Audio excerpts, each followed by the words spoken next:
I like the little. Oh shit! You hear that wind blowing? Translation based on the witch hunt. That's what it said down there. Oh, cannot play that. I'm gonna get copyrighted again.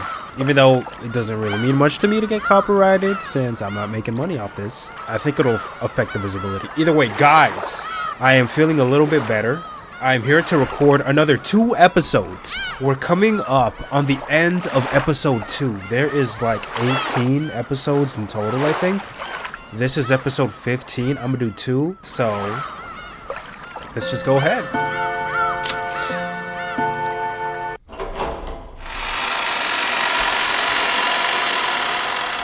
By the way, I'm sorry if I sounded really sick last episode. I was. I feel a little bit better, so if I was whatever. それが真相だというのかい？はい。私たちは見たままのことをお話ししています。 George folded his arms and started humming again. And the kitchen was once again absorbed by a long silence. ジョージ様がにわかには信じられない気持ちも私はよくわかります。何しろこの目で確かに見たはずの私ですらあれが何だったのかわからなくなる。私は確かに見た。そして取っ組み合いまでしたはずなんです。なのにあれが全部幻だったような気すらする。 Right. I don't know. Was that canon? Was that canon? Or was that like was it his body? I mean, obviously he's dead. Was that his actual body but Beatrice or someone controlling it? Or was it an apparition in the form of Kanu? Like a demon, you know, shape-shifting just to look like him? Because the thing I'm saying, my boy Golda right here, he just overpowered a fucking demon regardless. なるほどね。あのローザおばさんに詳しく話せないわけだ。今の話を本当にしてたらもっと面倒なトラブルになっていただろうね。なるほど。源氏さんが随分冷静な対応をしていたのが分かりました。 Right. She would not believe us for a second. Now then, here's the thing. Genji, Shannon, and I think they're the only two. Oh, Kanon too. No wait.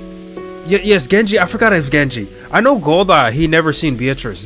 Genji saw Beatrice before, right? So, I feel like he should understand a little bit. George had not actually seen it, so even when pressed to believe, he just couldn't imagine it. It was only natural, because even the people who had actually seen it had ended up questioning themselves as to what it was. 話を少し巻き戻すよ。シャノンはカノン君が偽物かもしれないと思った時、クモの巣を取ってきたと言ったね。どうしてそんなことを？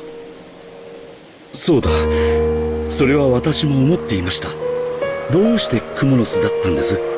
Uh-oh, bitch. 前に熊沢さんに聞いたことがあるんです。大昔の六軒島には悪霊が住んでいて、そのクモの巣を恐れたって。それでクモの巣を魔除けと尊んで大切にしたという昔話があるんだそうです。それでその土佐に。I don't know if she's just making up an excuse because Beatrice, obviously butterflies and spiderwebs. 私も少し混乱していたんだと思います。そんな話が。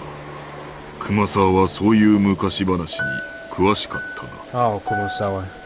雲は液中ですからね。確かにそういう信仰があってもおかしくないかもしれない。きっとその悪霊の力をあの鳥居の祠が封じ込めてたんだと思います。And didn't you break it?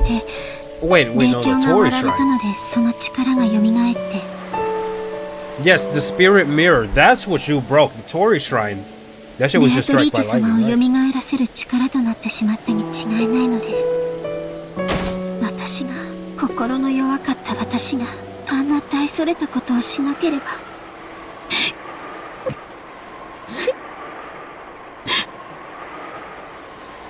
Oh. Well, now she's feeling the pain of love. その話はもうしなくても大丈夫だよ。僕は君を責めたりなんかしない。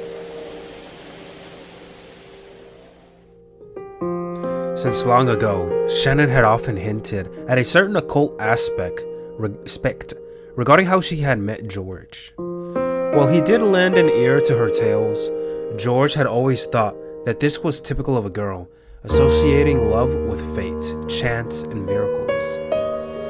George had thought that breaking the spirit mirror offered to the Torii shrine was going a little too far. But he had forgiven her, laughing it off as just a little prank she had done because she had seriously desired a relationship with him. Just breaking a mirror in some musty shrine wouldn't change the fate of our meeting, and that would never cause any curse. I remembered cheering her up, saying it was only a musty mirror covered in dust. ベアトリーチェ様という霊のような存在がいるという話はこの島に勤めるようになってからたくさんの同僚に聞かされました。最初はバカバカしいと思っていましたが、それを批判するとなんだか不謹慎そうな空気があったもので、私も表向きは信じているように振る舞っていきました。しかしまさか本当にいたんです。ベアトリーチェ様はずっとこのお屋敷におられたんです。でもベアトリーチェ様は力を失っておられて、私たちの前に姿を現すことができなかったんです。ずっといた。私たちが見えなかっただけなんです。源氏さんの意見を聞きたいです。私には何も意見はありません。一つだけ申し上げたいのは、私たちはあの時ここに5人いた。そしてカノンが勝手口から帰ってきたと思った。そして使用人室に運び、何かが起こって南條先生と熊沢が帰らぬ人となってしまった。それだけです。私たちは見たものをすでに全て説明しました。それを見ていないジョージ様に信じろというのはとても無理な話だと理解しています。信じられるわけがない。あれは間違いなくカノンさんだと思った。でもあいつがベッドから起き上がって、そうこんな風にしながら胸の傷をまさぐり始めた時、こいつはカノンさんじゃない、誰か別の存在なんだと直感しました。ジョージ様にはわからないでしょう。よく知っていると思っていた人物が実は別人であることをさらけ出した瞬間の恐ろしさというものは説明できない。Hey, is that foreshadowing? とても説明できるわけがない。 Maybe I'm reading too far. Like I'm always thinking so much. Like my head is always like fucking running around in circles. Is this foreshadowing right here? わかるよ。郷田さんがそれほどまでにショックを受けるどんな恐ろしいことがあったのか。ありがとうございます、ジョージ様。And they all went silent again. No matter how many times she was consoled, Shannon kept on crying, weeping, and listening to the witch's sweet whispers and breaking the spirit mirror. On that day had been where this all had gone wrong.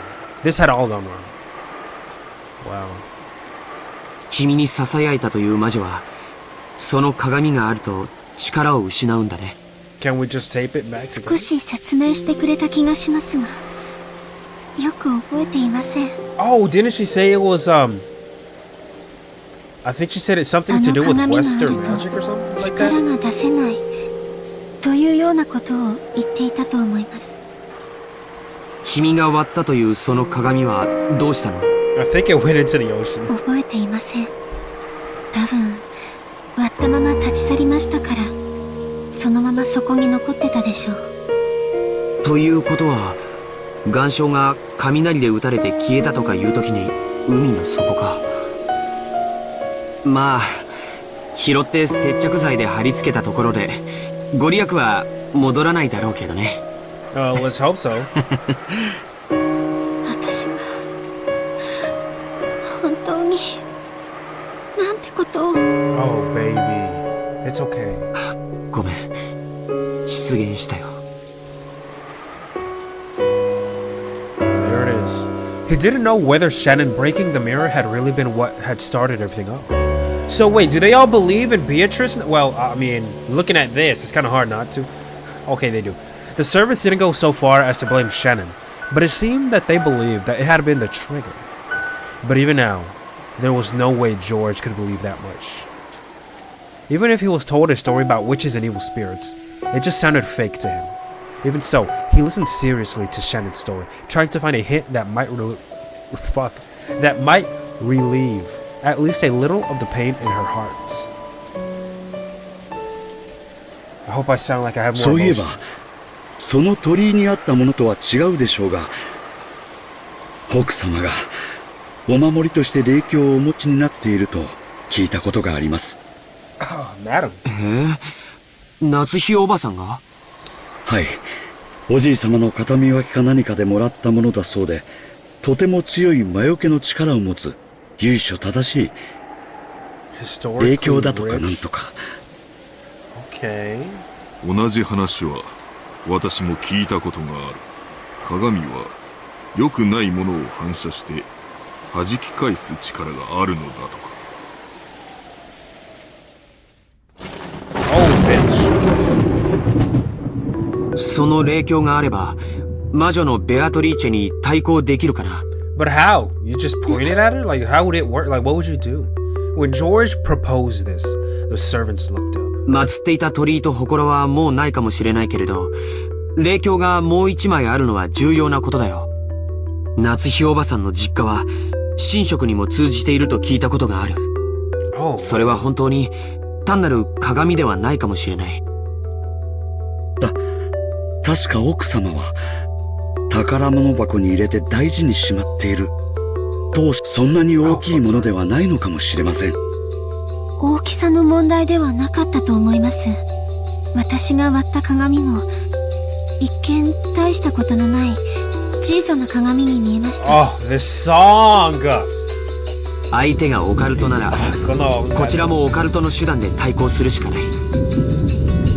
ただこうして座っていても何も解決しない。単なる気休めだとしてもやってみる価値はあるよ。Of course, this didn't mean that George had accepted the witch.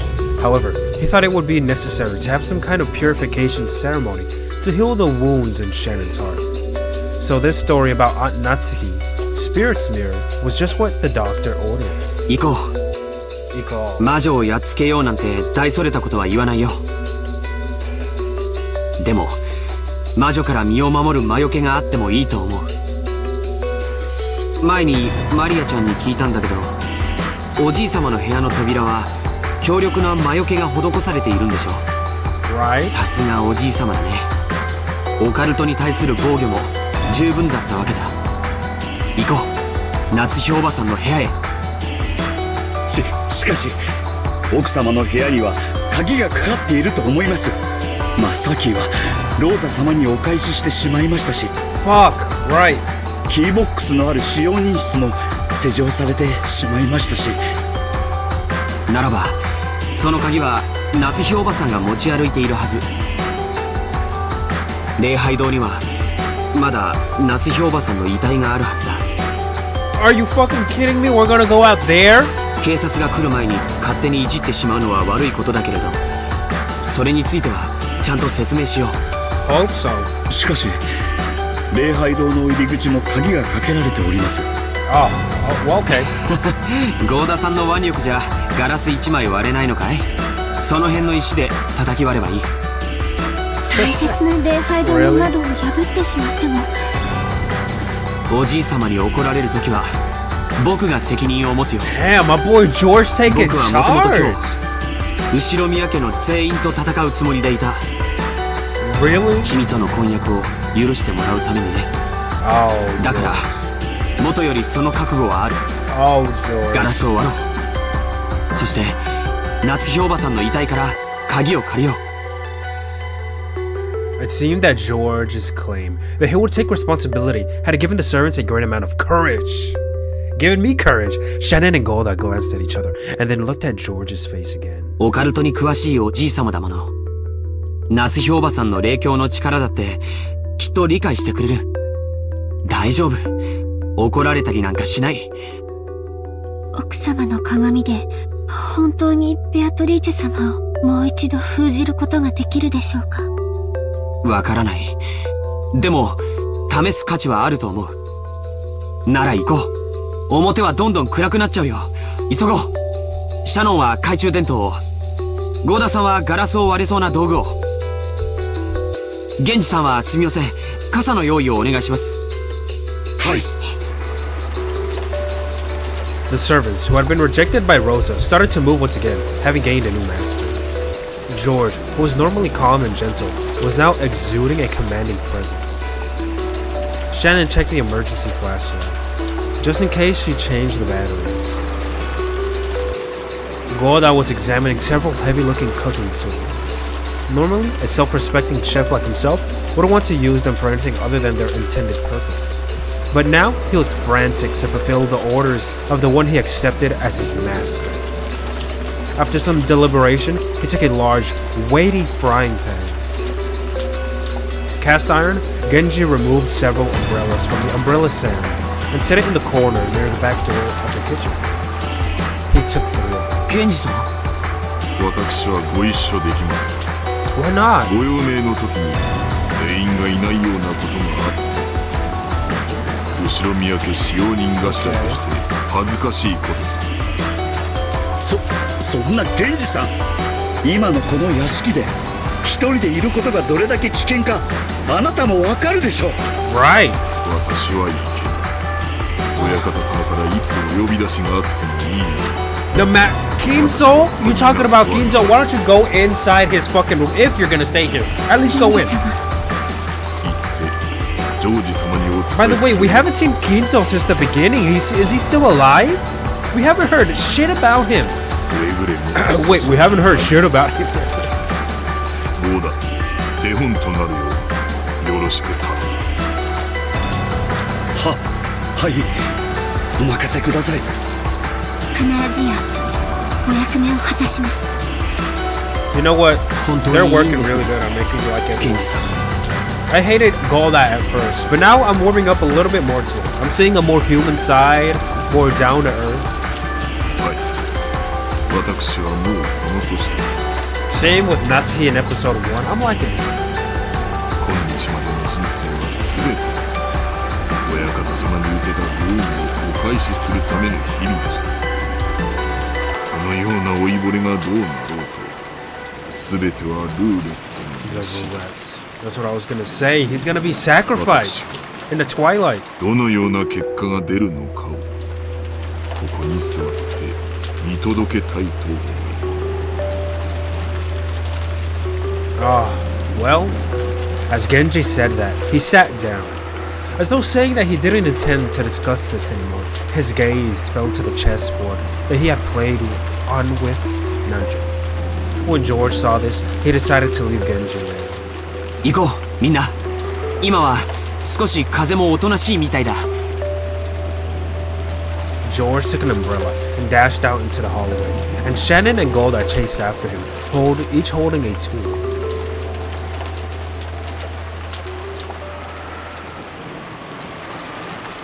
What's going on here? Oh. After they flew out of the room, Genji quietly extended his hand to the side of the chessboard. He softly pulled something that was there towards himself and hid it by covering it with his palm. Genji killed his breathing even more than before. As he did, something flashed gold. Wow, I fucking knew it! From inside the ice pail set on the counter, a small gold butterfly appeared softly and silently. What happened to that butterfly that was on Rosa's back? Or was it just, you know, just to scare us? It was almost as though it had watched George and the rest leave and was trying to secretly follow him. It happened in an instant. The gold butterfly elegantly flapping its wings, was pinned against the wall by a knife Genji had thrown, just like a butterfly in a bug collection. After the gold butterfly beat its wings several times, looking like it was in pain, it accepted the fact that it couldn't break free, became fine gold powder and smoke, and disappeared as though dissolving into water. Or air. What? My boy Genji? Did he fucking... Genji's gaze was still lowered at the chessboard, as though nothing had happened. Maybe he would think up a brilliant move very soon. But no matter what move he made, his opponent would not be able to respond for all eternity. Yo! Even though he knew that, Genji searched for a brilliant move. It must have been the perfect way to kill time, during the short period before some fate would be given to him. He didn't know what result the roulette would bring about, but that decision would be made very soon. No one could interfere with the tumbling roulette ball. Oh, bitch, my boy Genji, bitch. How the fuck did he know? There's something up with all these servants, man. There is. The door to the parlor was not only locked, but blocked with a barricade made of sofas and the like. So Auntie Rosa seemed to suspect that if a suspicious person appeared, it would be by breaking the window. Sitting on a one-person sofa, her back to the door, she continued to hold onto her gun. I gotta blow my nose, please talk. I want to hear them talk. I didn't know what was what anymore, and so my body and mind worn out. I was just playing with Maria however she wanted. In Maria's words, Beatrice was testing us to see whether we could solve the epitaph of the gold, so we had to challenge this riddle. In the beginning, I had been a little interested and had tried to solve it, but I didn't have a clue what those weird paragraphs even meant in the first place. I didn't doubt that there was some riddle hidden there, but I couldn't imagine I would solve it by chance. In the middle part of the epitaph, there were lines saying to journey to the golden land over the course of the 1st to the 10th twilight. On the 1st twilight, sacrifice the 6 chosen by the key. On the 2nd twilight, those who remain shall tear apart the 2 who are close. It was obvious that this hinted at the first 6 murders that had already occurred in the chapel and Jessica and Kanon-kun's murders. If this was being followed, we would have to be prepared for yet 5 more people to be killed. On the 4th twilight, gouge the head and kill. On the 5th twilight, gouge the chest and kill. On the 6th twilight, gouge the stomach and kill. On the 7th, gouge the knee and kill. On the 8th, gouge the leg and kill. The bodies of Dr. Nanjo and Kumasawa-bachan had been found. However, if we reasonably assumed that they were the sacrifices of the 4th and 5th twilight, they would surely be found in a pitiful state, with their head and chest gouged. In which case, could we expect that 3 more would be gouged in the stomach, knee, leg, and be killed? Who would that be? I looked around the room, noticing that there were 3 people here, but how should I say it? My emotions seemed paralyzed. Strangely, I didn't find it terrifying. Maria noticed me, with my upper body entrusted to the sofa, gazing lazily up at the ceiling. Apparently, she felt I was slacking off in my riddle solving. She got mad at me and told me I wasn't being serious enough. Nah, Maria. Finally. ベアトリーチェは確かこれを解いたらどうするって言ってたんだっけ I was sure that the witch had written in her letter that she would give up on collecting the interest, or something abstract as that. I was optimistically taking that to mean that she would give up on killing the whole family. But was it really written with that meaning? I didn't really feel that solving this riddle would actually save us. I thought that even if we did solve it, that would be doing just what the culprit wanted us to do. And it would all be a wasted effort.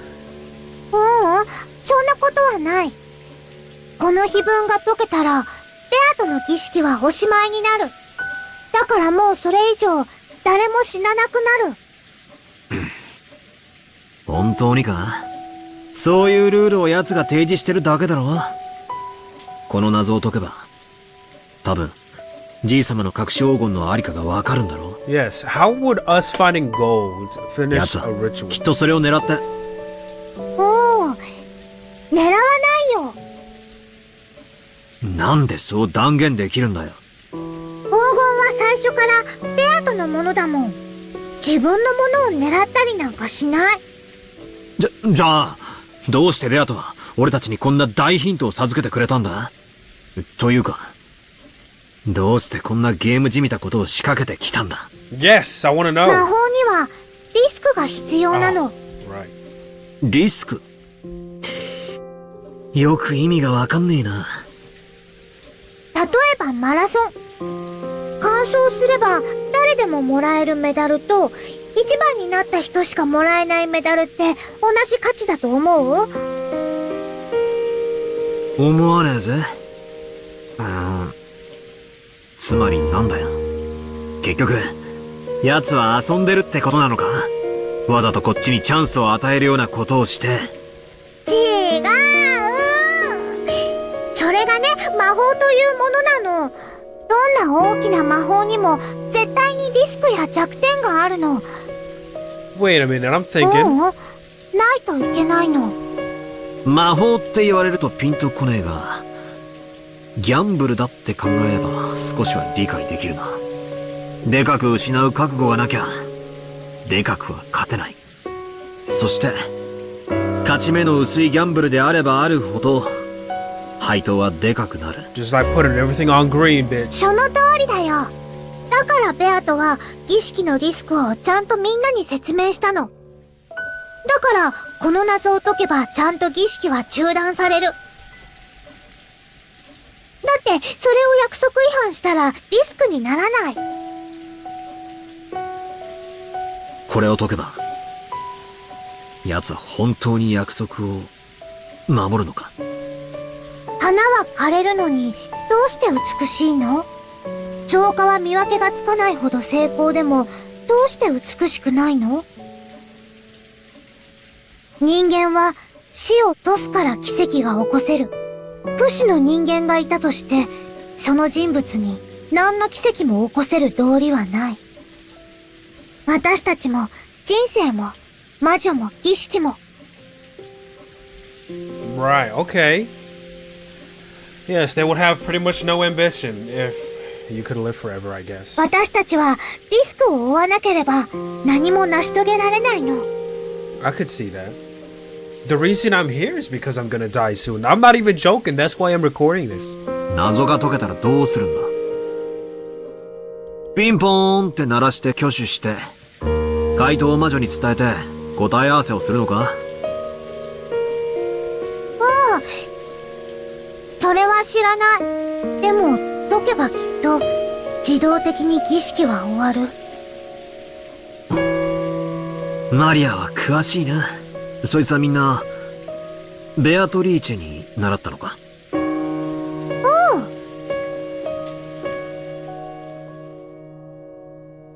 ？So, if you don't bear a risk, nothing can be gained. That is doubtlessly the way of the world, but it was in conflict with the chessboard theory style of thinking that I liked.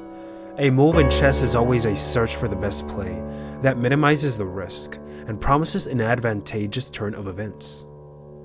You don't trust your plays to chance, like in gambling. That's right.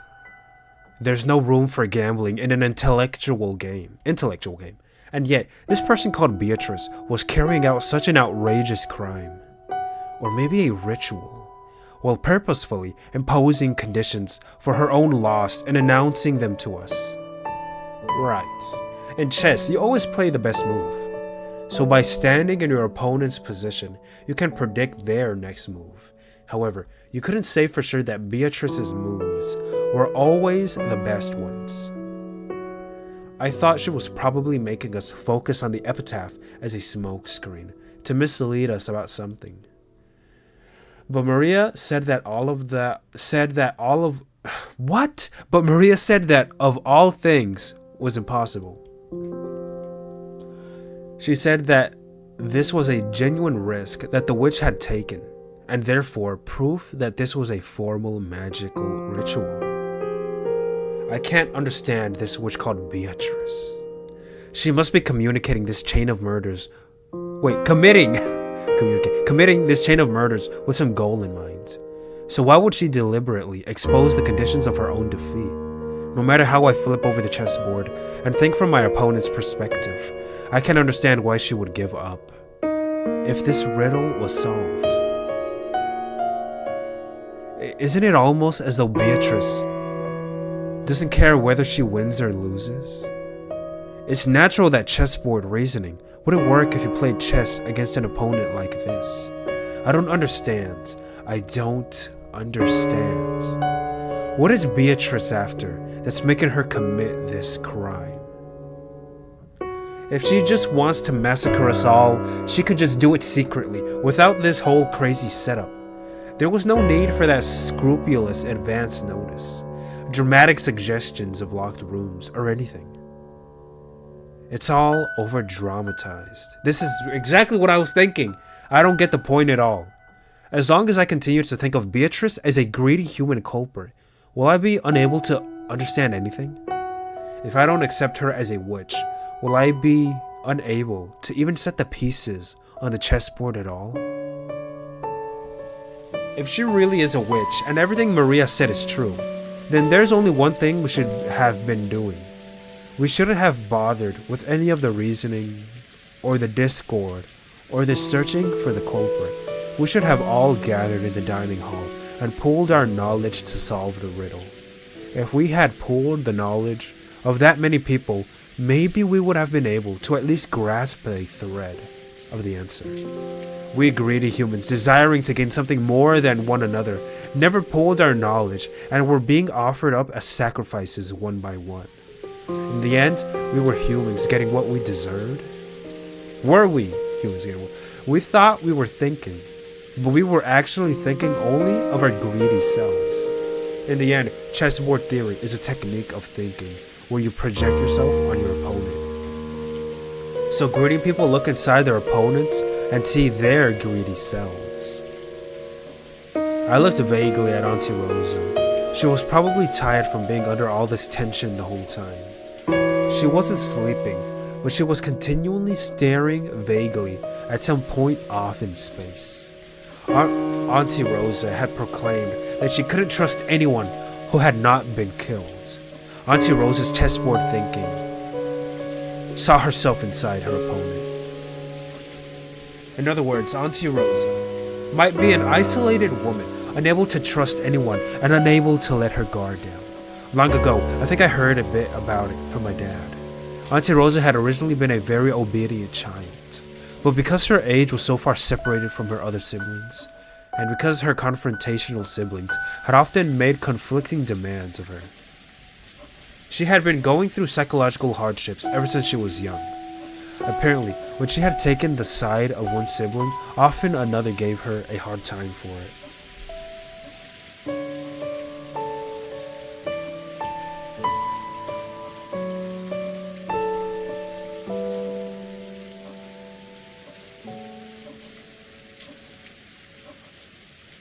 Certainly Auntie Rosa had said many things today that could be taken as abusive language, but those were words that had been engraved into her vocabulary because they had been showered upon her as well. The many abusive words that she had spoken were also the same abuse that Auntie Rosa had been showered in the past. Good, I want to know more about them. Now that I think about it, I have the feeling that her style of speech today had occasional traces of Uncle Kraus and Auntie Ava in it. I just assumed the similarity came from being siblings, but maybe that wasn't the case. For the first time, I was able to sympathize from my heart with Auntie Rosa, who I had come to think of as being only gentle. Then, what about Maria? Maria had been claiming something for a while. If we could solve the riddle that the witch had presented to us, the ritual would be halted, and we would definitely be saved. And I think she also said that Beatrice would never break a promise she made. So that describes Maria herself. She's the one with the most innocent heart who would never break a promise. So she believed that Beatrice wouldn't break a promise either. She could believe that. But wasn't that just an image of Beatrice that Maria imagined? There's no proof that the real Beatrice definitely keeps her promises, right? Well, here she is. 気分の謎を解けば、黄金鏡へ至ることができるだろう。さすれば、儀式は終わる。それ以上誰も死にはせぬ。Look at her looking down all what's the emotion she's giving? お前みたいな外道の極みが、ルールを遵守するってのかよ。わらわが、残忍で卑劣で外道であることを否定はせぬ。だが、わらわは魔女だ。魔法を使う。魔法を使うには、守らねばならぬルールがある。わらわは魔女だからこそ、それをないがしろにできぬのだ。それだけは信じるがよい。これだけめちゃくちゃやってきて、それでもルールだけは信じろってのかよ。わらわはたぶらかしはする。もちろん人も騙す。人間と変わらぬ。だが、約束として口にしたことを保護にしたことは一度もない。人間はどうか約束を必ず守るのか？約束を守ろうなんてキャッチフレーズがある以上、ちゃんと履行されてるかどうかは疑わしいな。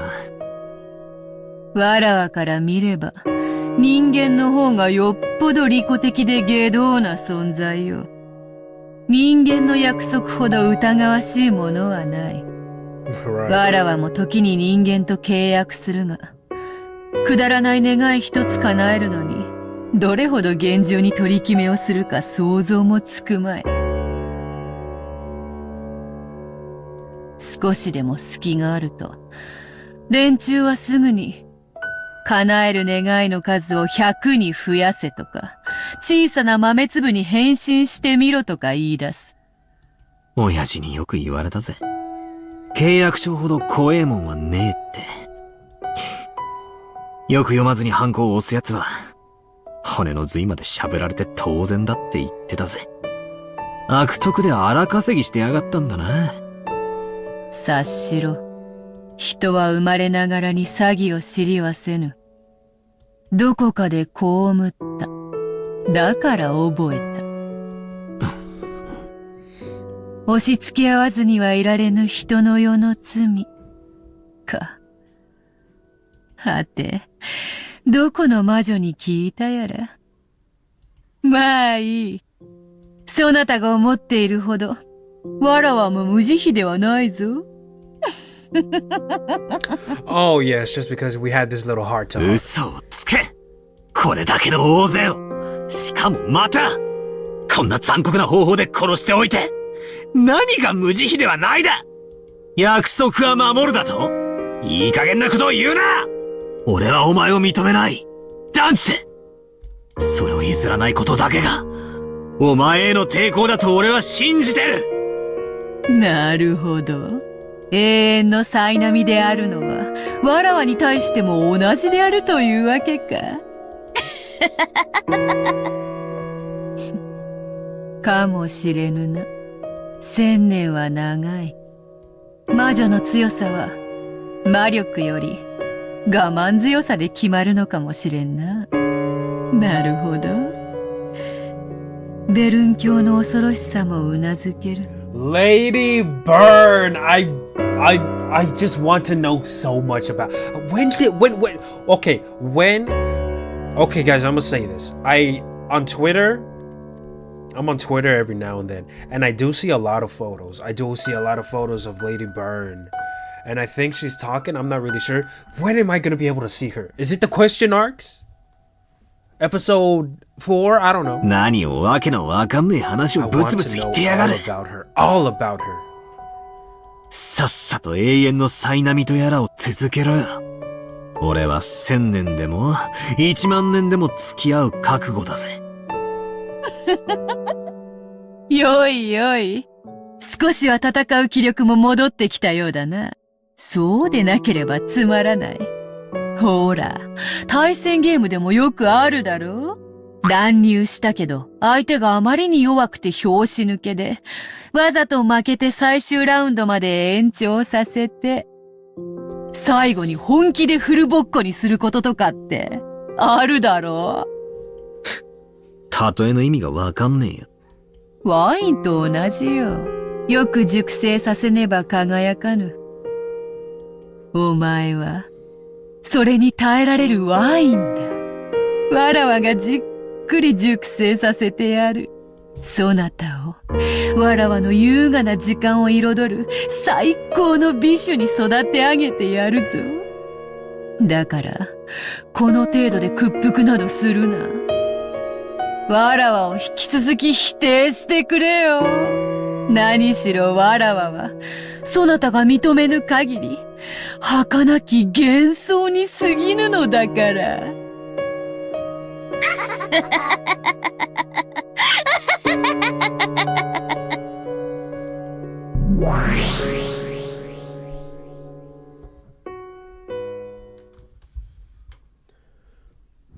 Okay. Oh boy. 何度見ても辛いな。教中、お察しします。シャノンさん、鍵を頼みます。お亡くなりになられたとはいえ、奥様はレディーです。私には触れることができません。はい。Shannon nodded sharply, her expression filled with a sense of duty. George, Goda, and Shannon had broken a suitable window and were inside the chapel. Since they really hadn't wanted to break one, they had searched for another way in, just in case. But in the end, that only proved once again that there was nowhere that anyone could slip into. And emphasized further how inscrutable was the chapel's locked room. Inside the chapel, time had stopped since they had left it earlier. Of course, even George could not approach that horrible Halloween party again. It was only natural, because it made him remember again the sadness of losing both his parents at once. And Goda, thinking of the possibility that their bodies might have changed in some horrible way, now that a half of a day had passed, didn't want to let George approach. Shannon followed Goda's instructions and approached the party table. Normally, Shannon might have resented having another dirty job forced on her, but now she could truly understand Goda's mental state. Despite Goda's prodigious skill, he had gotten into trouble, lost his job, and been left out in the streets, and then Aunt Natsuki had given him a new life. Even though it had just been a casual envelope for Natsuki, Goda must have felt it was a turning point in his fate. Those around Goda could see that he felt a special kind of loyalty to Natsuki, so he probably didn't want to lose that feeling, even though she was dead. Now that half a day has passed, the bodies of Natsuki and the rest had changed completely. Small bugs that had sniffed out the smell of death had started to gather. It really wasn't something you could look at directly. 奥様、失礼いたします。 Because of her long experience as a servant, Shannon had an idea of which pocket Natsuki had kept the key to her room in. Probably in this pocket. Her guess didn't fail her. Just by touching the outside of the pocket, she was immediately able to feel it. ありました。奥様の部屋の鍵です。 Shannon held the key up high, showing the others ahead that it had been found. As George and Goda watched her, their eyes opened wide. Ow! That wasn't the expression Shannon was expecting, so it startled her. Oh my fucking god! Again. Wait a minute. Wait.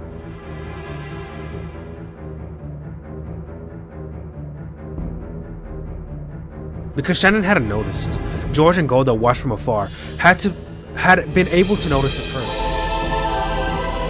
Because when Shannon had held the key up high, a blizzard of gold leaf had billowed up from around the table. There were countless gold butterflies. Because it was the first time George had seen them. To him, they might have looked fantastical, but Golda already knew. He knew that those gold butterflies, far from being beautiful, held sway over something disastrous. And that gold swelled up, trying to suck Shannon in. Shannon-san! 走って! Run, girl! Shannon also realized that she was about to be swallowed up by gold butterflies. Shannon ran unsteadily, her expression still shocked. As she did, the gold butterflies danced around Shannon in unison. They grouped together. They tried to swallow her up. Shannon! くそ、なんだこれは。これが君たちの言っていた黄金の蝶なのか。 Okay, he's seeing them. 早く外へ！こいつらめ！くそ！ My girl! George and Golda rushed up to Shannon, driving off the group of butterflies. And while the butterflies were scattered, they ran towards the broken window. However, they needed good footing to get out of the window, which was surrounded with shards of broken glass. When they had entered, there had been enough time to prepare for that, but now there was none. 扉から出よう。足場を探してる時間なんかない。開かない。硬い。 It won't fucking... 貸して。くそ、このオンポロが。 Say shit, piece of shit. ジョージ様、お早く！くそ、ダメだな。 My boy Golda's fighting them back? Golda took off his jacket, swinging it around and scattering the group of butterflies. That's right, motherfucker! But he was vastly outnumbered. It was doubtful that it even brought them a short amount of time. George struggled with the virtually broken handle. Fucking, how the fuck did it break? It age showed, and it didn't turn well. Brute force alone won't do it. It needs the right angle or some trick. Break another window! くそ！この化け物どもが！ Just then, Golda saw it. He was seen by it. In other words, their eyes met. On top of the party table. No, floating above it, backed by a stained glass window, laughing, the figure of a witch. He saw the figure of the witch, laughing in the center of the golden whirlwind, allowing the gold butterflies to attend to her whims. We're gonna see her... Beatrice. Should have been Golda's first meeting with her. But he knew her at a glance. Just like the other servants had said, this was certainly the witch of the portrait herself.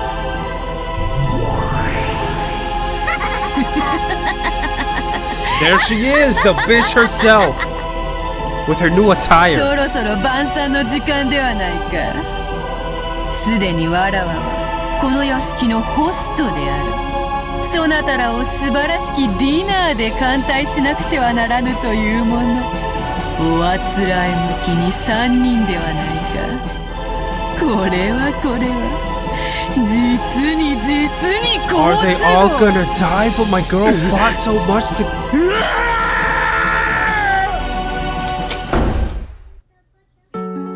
開いた。 Oh, ゴーダ fuck. さん、早く。ベアトリーチェ様。George saw her? 足を止めてもよいのか。ここがそなたらの墓場にふさわしいというなら、それもよかろうぞ。かつての主の傍らにて死後も仕えたいというその心意気はたたえようぞ。The golden whirlwind enshrouding the witch burst. It was like an evil hand had literally spread its fingers and was trying to attack them. The group of gold butterflies attacked with a whoosh sound. 急ぐんだ。足を止めちゃいけない。 Come on, motherfuckers, get... George's voices brought Shannon and Golda back to themselves. Standing right here now would be the same as a frog being stared down by a snake. They had to resist.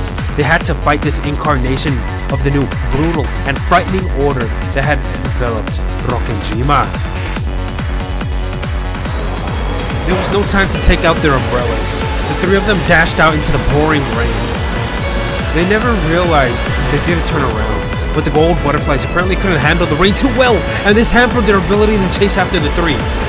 Fuck, okay, good, that's good to know. The three people ran from their golden pursuers and flew into the mansion. Would the bitch just pop up there? She's fucking on their ass. She can just teleport, can't she?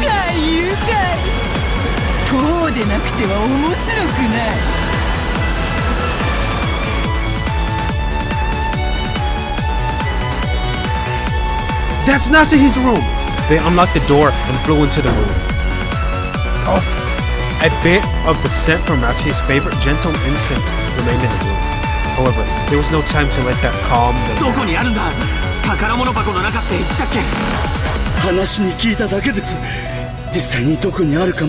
Oh, what? Just look.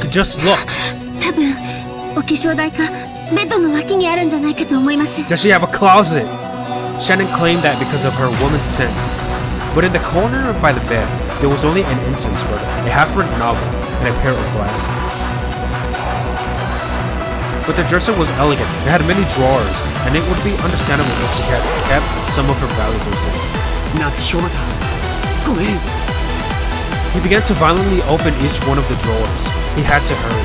He couldn't actually hear footsteps, but he had the feeling that the witch was approaching. He had the feeling that her laugh was approaching. I can just imagine her flying with her hand outstretched. He pulled out the drawer one by one and examined their contents. Every small box for makeup looked like a treasure box, and the amount of effort it would take to inspect all of them made him feel a little dizzy.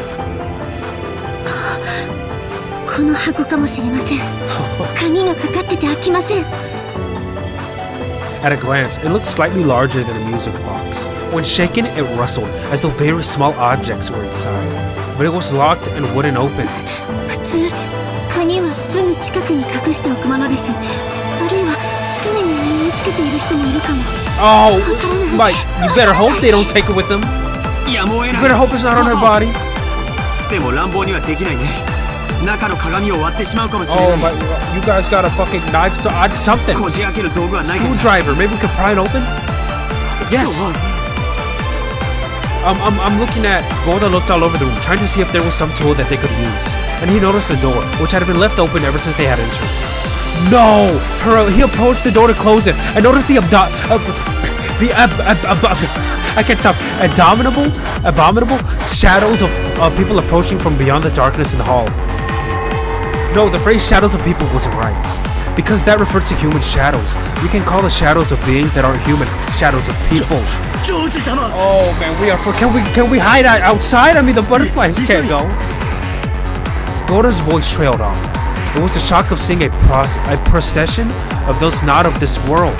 He was a servant, so he knew all of the servants that worked for the Ushiromiya family. Break these fucking windows, let the rain pour in, and fuck some of them up.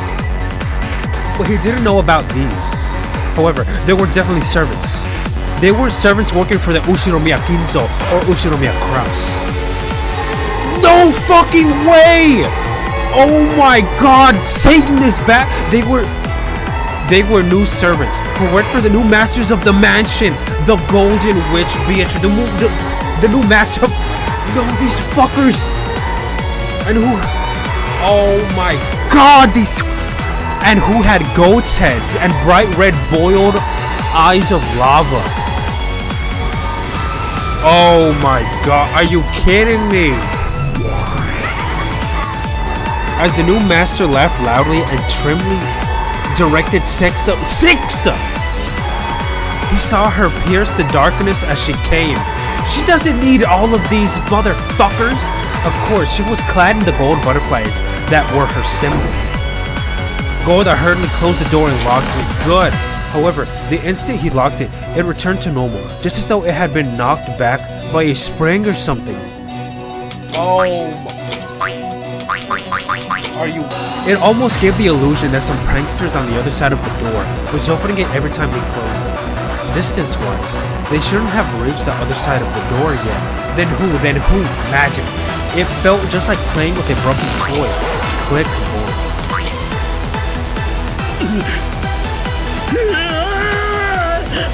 Oh I bet he regrets taking that fucking job now. 閉めても開いてしまう。どうなってんだこりゃ。そくそくそくさ。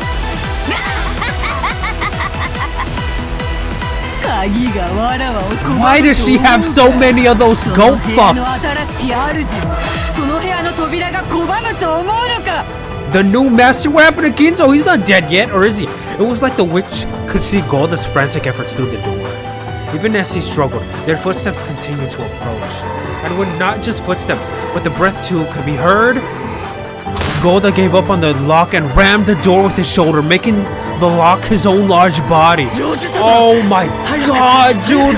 You know Golda, oh, he's a cool ass fucking dude, I hate to say it. これはどうでしょう。レターオープナーか。そっちの方がいいね。 Fucking break that shit open now! うまくいかない。 Fountain pen? You using a pen? George took it and once again dug into the crack under the lid of the treasure box. It looks like it's working. 早く早く。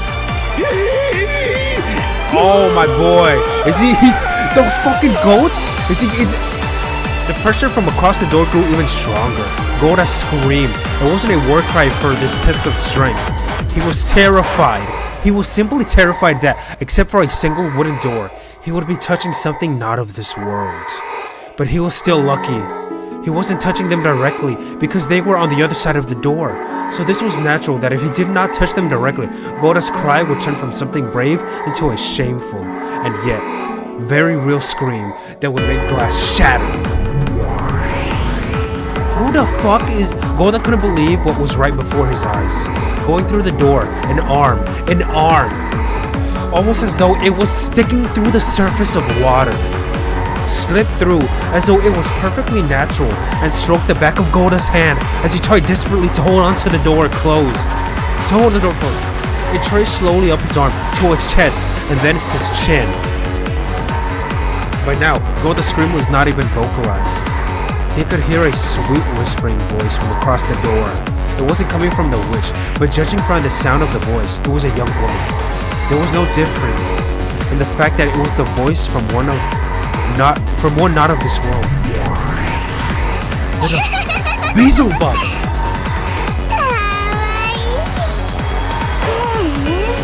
見てるの相馬と教えてね。終わったら Man, the torture they're putting Golda through today. ありがとう。もう終わってるのね。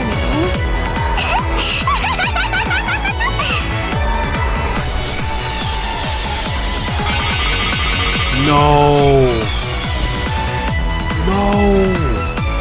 Told me George pulled out the fucking mirror in time. He fucking... That obscene arm burst apart. And they heard the sound of something jumping around the room at an incredible speed. They didn't know what it was. Incredibly fast, small, like steel, or maybe a beetle. When it buried itself right in the center of Golda's chest and stopped. For the first time, they realized that its true form was something like a snake with a strange design on it. Golda's body shook, bent backwards and fell over. As it did, the door opened softly, even though no one was pushing it, and the new master of this room were welcomed in. It looked almost as though the door itself had accepted him.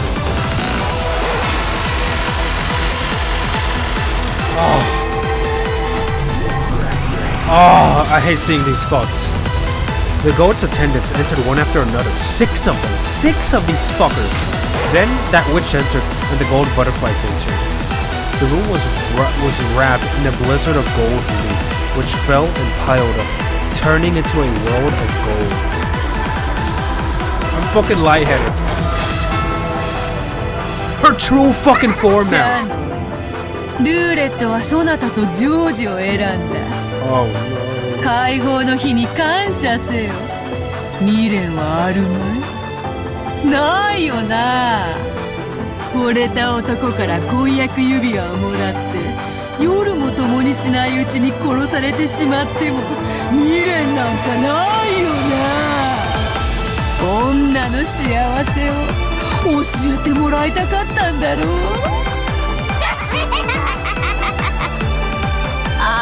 シャノン、ダメダメ、垂れてるぜ。お前の口元から未練がダラダラ垂れてんのが見えるぜ。シャノン。She loves rubbing it in.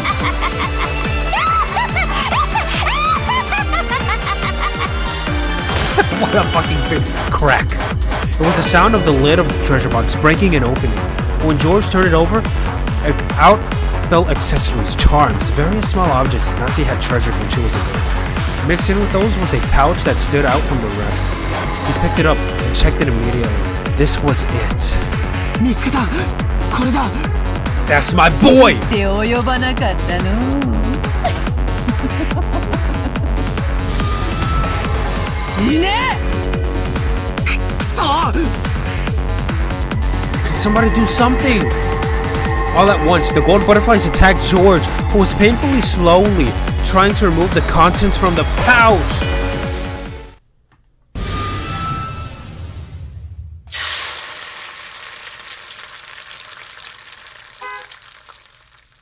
I'm sorry if you guys heard a beat. What the hell? Just then, it seemed like, just for an instant, a bright red flash lit up the room. That red flash seemed to wipe out the gold butterflies that were raging around the room, within a circle drawn, with Shannon at the center. Therefore, it was a very divine scene, almost as though a single streak of light had cut through the clouds in the ceiling in this world of gold. George, who was curled up in a ball trying to protect himself from the group of butterflies, didn't have a clue what had occurred. What in the fuck is going on with... Okay. So, wait a fucking minute. Isn't this what... Wait. In the opening cinematic, I swear I fucking saw this shit. Shannon and Ken... I know there was... What did I tell you, motherfuckers? That this... I was saying maybe they really aren't of this... Maybe they really are not human. What the hell is this? Then he noticed that Shannon was blocking the way to him, shielding him with a serious face that she had never shown him before as she glared at the witch and the rest. What?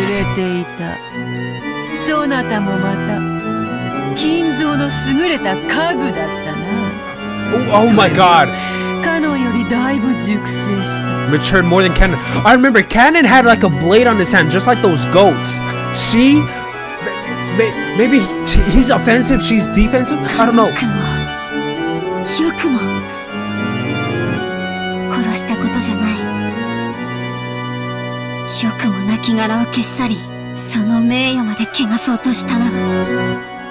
Oya, Shano? それ怒ってるのか？カノンに会えなくて寂しいならわらわに頼めよ。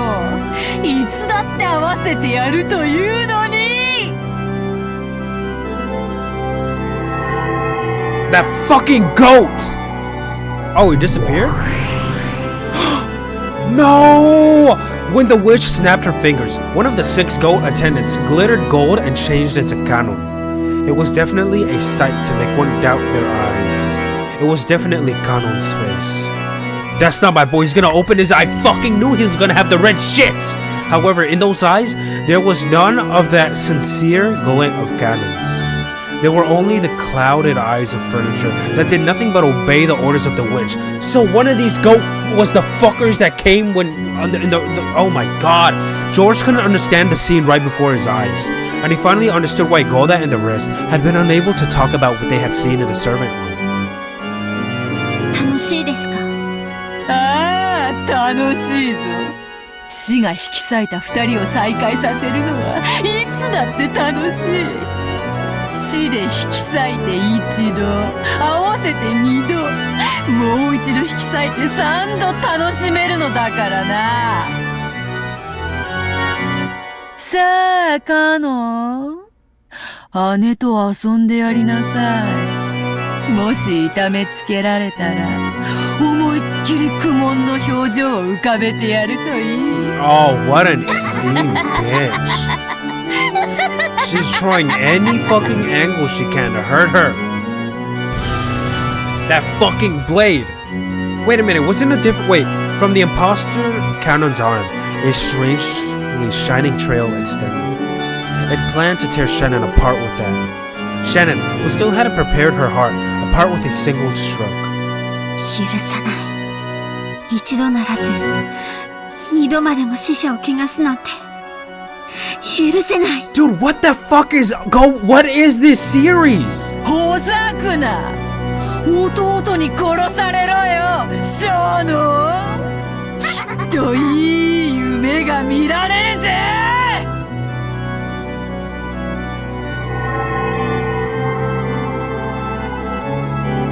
Does she have a blade too?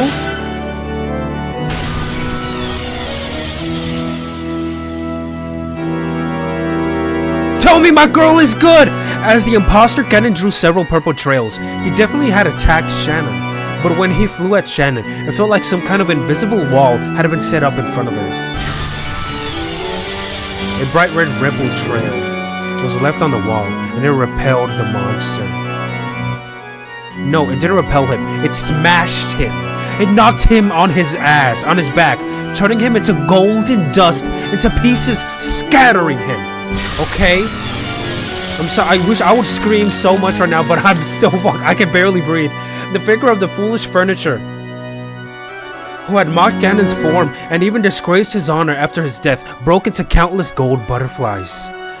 And then those butterflies themselves broke into pieces, and those pieces were broken into pieces. We're breaking him down to his fucking atoms, bitch, until they were no longer butterflies, but a spray of gold, and disappeared.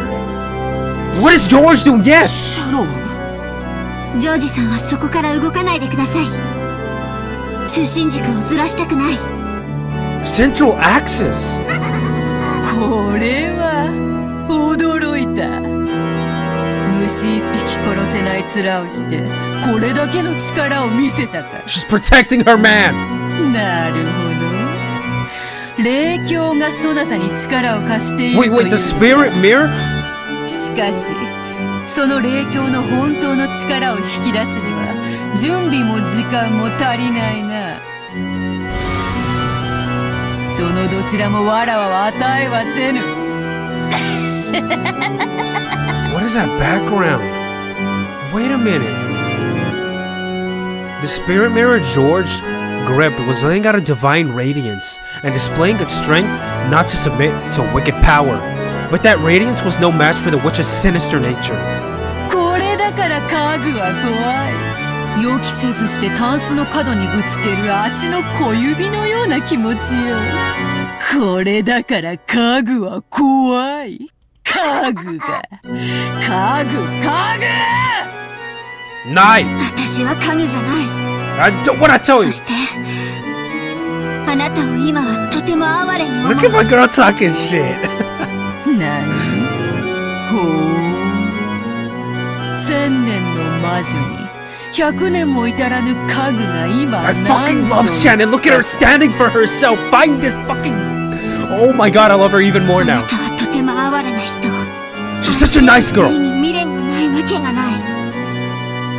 でも、あなたの期待するような未練はかけらほどもない。語るか。ジョージと結ばれたくてわらわの靴を舐めた日々を忘れてわらわにそれを語るか。愛に生き泥念を這うが人間。それを嘲笑い見下しているつもりであなたはそれにはるかに劣る。私は今こそあなたを哀れに思う。愛し合う二人にとって添い遂げることにどれほどの意味が。意味はある。きっとある。でもそれはあなたの言うこととは全然違う。もっと新鮮にしてあなたごとき邪悪が口にする資格もないほどの新鮮な意味がある。だから私にはすでに何の未練もない。ジョージさんと愛を誓い合った。その証として指輪を受け取った。 Yes. それで永遠の誓いは完了した。あなたがどんな邪悪な魔法や悪意で私たちを災難だとしても永遠は汚さない。 That's right, baby. 綺麗事を詩人のように語るな。愛は情欲なんだよ。少女漫画みたく綺麗事ばっかりで語れねえんだよ。男どもはお前の匂いに惹かれて群がるウジバエどもなんだよ。そんなこともその年でまだ理解できねえのかよ。お前は失望するぜ。その後ろのメガネ男のどす黒い欲望、一度でも覗いちまったら、がっかり愕然唖然呆然全然ダメだぜ。シャーノ No goddamn good at all?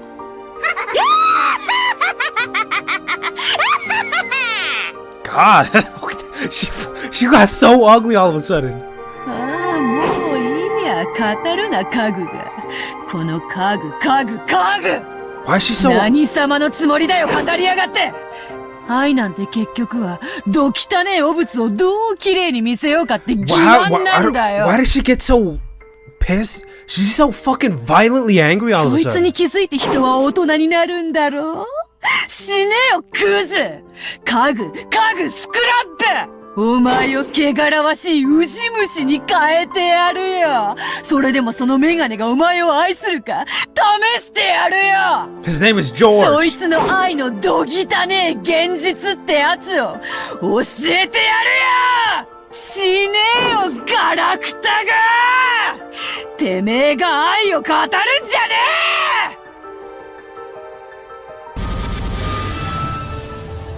え Blocking all them attacks? I fucking knew it. The invisible column of light, with Shannon at the center, started to have bright red ripples drawn all over it at once. The wall did its best to withstand the invisible malice that was trying to corrode it from all directions. なんだよそれは。抵抗してるつもりかよ。安っぽいんだよ、薄っぺらいんだよ。お前の綺麗事と同じなんだよ、見せかけだけの薄っぺら。見たくないものをベールで覆って隠してるだけなんだよ。まだわかんないのかよ。だから家具なんだよ、家具。ほら削られてるぜ。カリカリコリコリガリガリゴリゴリなんて薄くて情けないんだよ。お前のその薄っぺらな抵抗に比べたら、パルミジャーノレッジアーノの方がまだ削るのに苦労がいるぜ。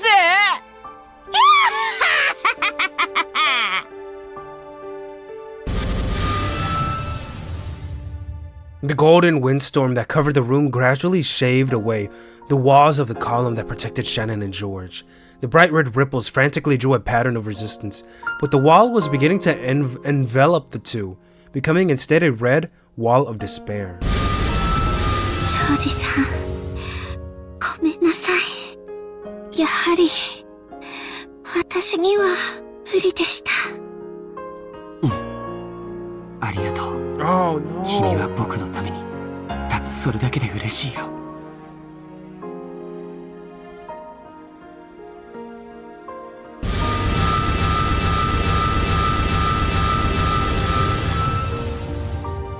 As the column that had once protected them was assaulted and covered with a trail of blood-curdling red ripples, it contracted and began to suck the two of them up instead.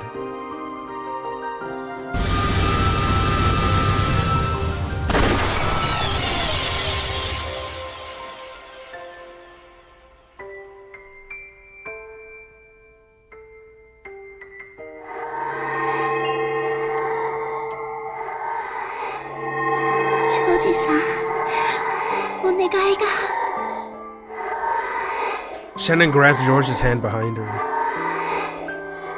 So George hugged her shoulders just as strongly. なんだい？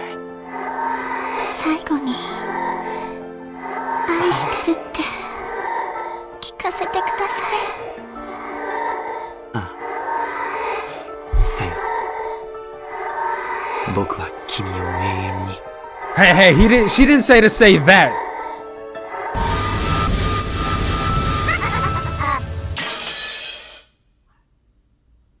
Oh my god. We're so fucking zoomed in on this one. What the fuck? Why are we so super zoomed in? Wait a minute.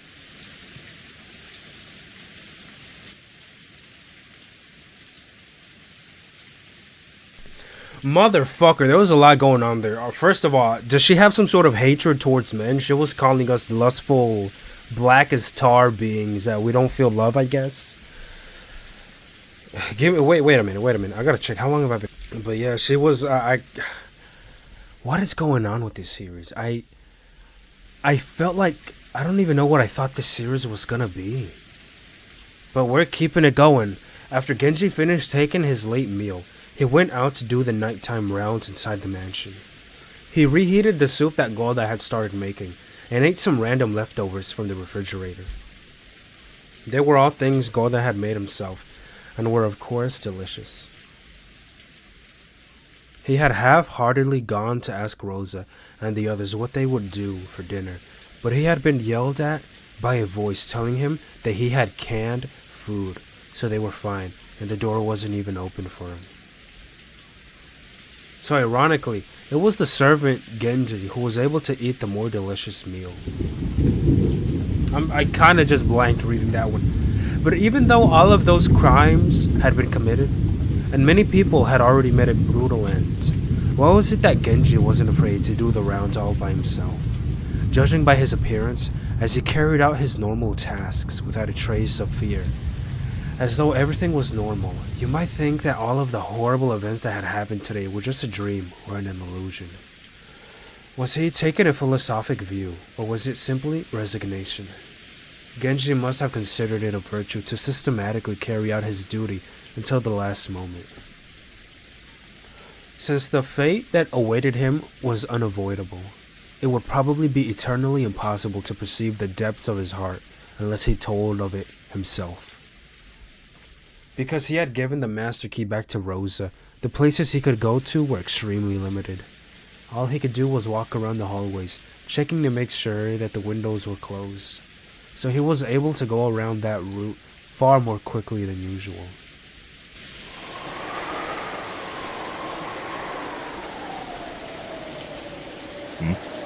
Oh, wait a minute. I gotta do something. Hopefully I cut this out.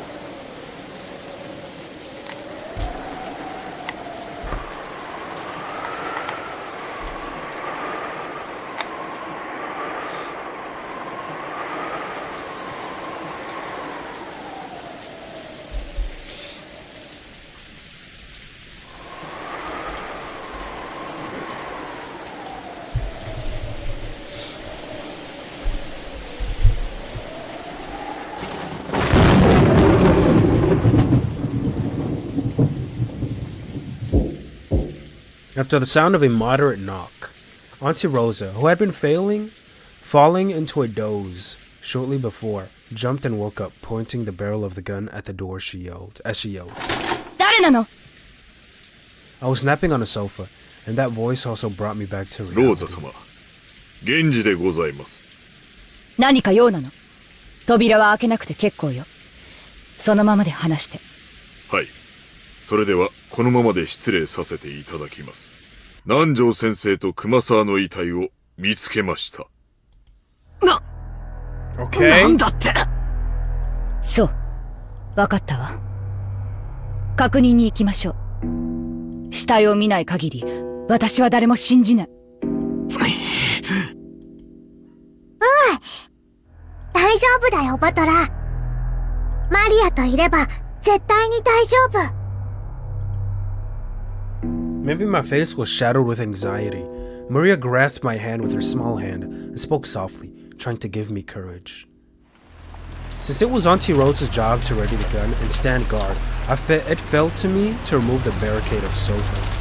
When I finished, I took a backwards glance at Auntie Rosa, who was pointing the barrel of the gun over my shoulder, and opened the door. Kenji-san, 二人の死体はどこに？中庭です。ご案内いたします。バトラ君待って。念のため部屋の戸締まりを確認していくわ。ちょっと待ってね。Auntie Rosa called me to a halt to prevent me from going on ahead, and began to carefully check the locks on each of the windows. But those locks had already been checked once. It felt kind of unpleasant, as though she suspected that I might have secretly unlocked them while she wasn't looking. No, maybe she was right to be this cautious. Even though it was called a courtyard, it wasn't really a pretty place. You could take a walk in like the rose garden. On the contrary, since it was surrounded by the mansion on all sides, it made you feel like a little discomfort, as though it was telling me that you couldn't escape from the mansion even if you tried to escape to the outside. On the other hand, thanks to that, even though the violent winds could be heard, the wind itself was blocked. Genji held out an umbrella, but Auntie Rosa ignored him. She probably wanted to say that the gun took 2 hands, so taking the umbrella would be dangerous because she wouldn't be able to fire the gun. Even without Genji-san pointing his finger, we could tell you were. Right in the center of the courtyard, we could see where Dr. Nanjo and Kumasawa-san were. Auntie Rosa entered the courtyard without even an umbrella. So Genji and I also entered the courtyard without opening it. Only Maria had one open. Maria, これはあれだな。おお、第7の番と第8の番だね。なるほど。確かに源氏さんたちが言っていたように2人の首にはひどい傷があるわね。すごく鋭利な、まるで日本刀か何かで切ったかのようにすっぱりね。That gaping wound on the neck definitely made me want to avert my eyes. But after seeing the Halloween party in the chapel, even though I thought it was horrible, it was no longer enough to make me feel sick. Instead, our gazes were directed to the legs, from Dr. Nanjo's knee and Kumasawa-san's ankle. Driven into each of them was something like a knife or a stake with a demonic decoration. They would surely be the same as the one that had pierced Jessica's back. これは何なの？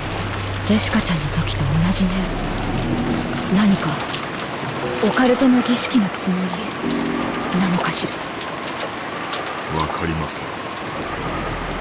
彼らの遺体を最後に見た時にはこのようなものはありませんでした。使用人室から運び出された後にやられたのでしょう。The one that had been stuck into Dr. Nanjo's knee was still standing erect.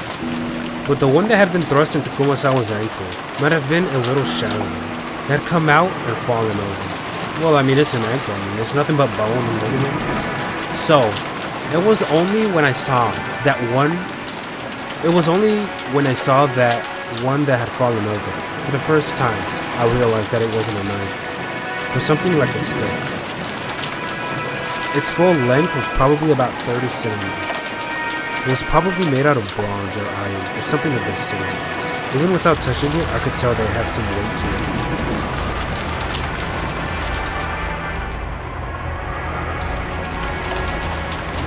It was composed of a grip and a cone-shaped part, and it was obviously made to be a piercing knife. Maybe you could describe it like a miniature version of those lances Western knights used on horseback.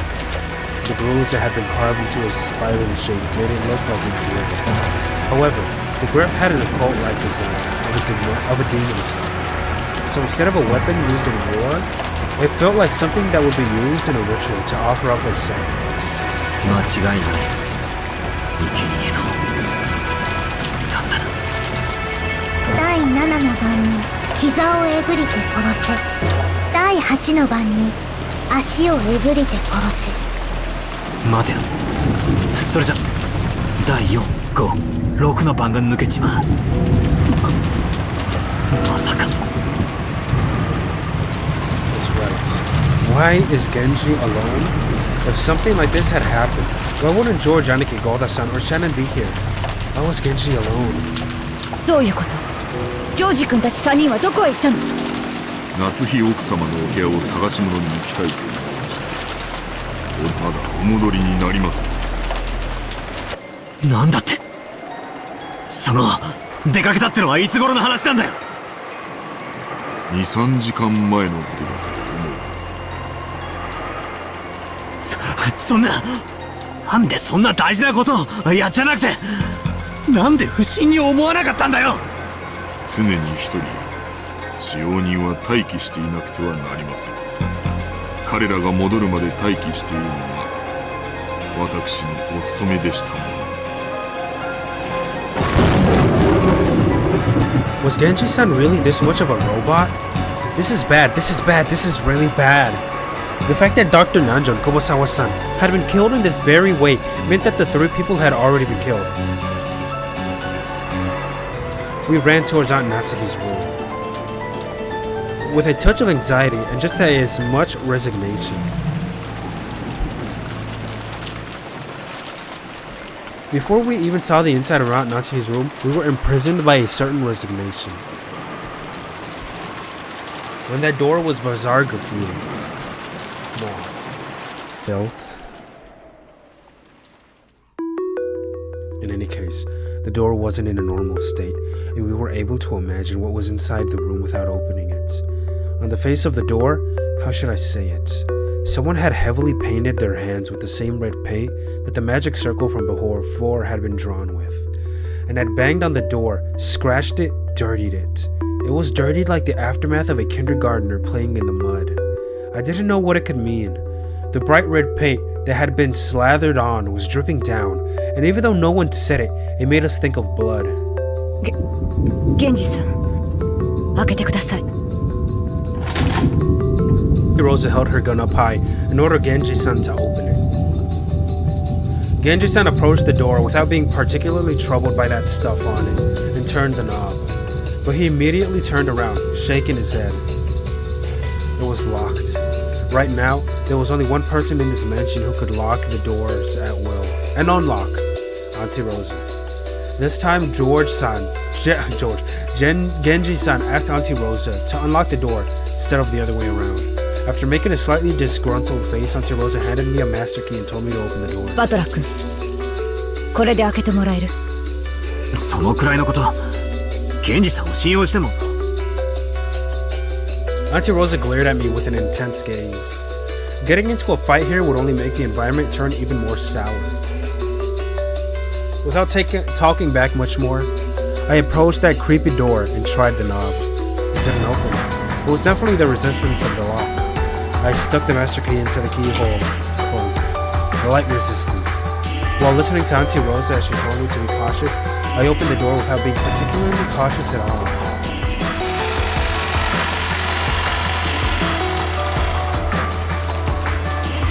And there, with the scene laid out before us, not betraying our expectations in the slightest.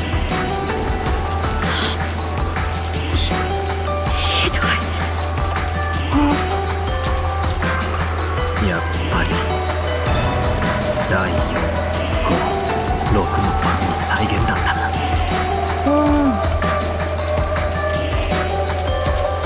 The inside of the room looked as though a robber had just broken in. Drawers were flung open, holds out, with the contents thrown all over the floor. The room devastated, so that it looked nothing like the room of the methodical Aunt Natsuki. But the thing that caught my eye before that was Golda-san's body, lying face down in front of the door. One of those demon stakes had been rammed right into the center of his chest, almost as though it had been stuck there to finish off a vampire. Exactly how far would it have reached after being stuck that deeply into his chest? My own chest hurt just imagining it. 胸をえぐれば第5の番だったが。Maria grabbed my hands. Her expression looked just like normal, but maybe she really was afraid of the aura in this room where the bodies lay, 3 bodies lay. And along the wall furthest into the room, George Aniki was dead. This time, one of those stakes had been rammed right into the center of his stomach. Gouging the stomach was the 6th twilight, I think. Shannon Chan's body was face down over the front of the dresser, lying in a sea of blood. Let me look at this.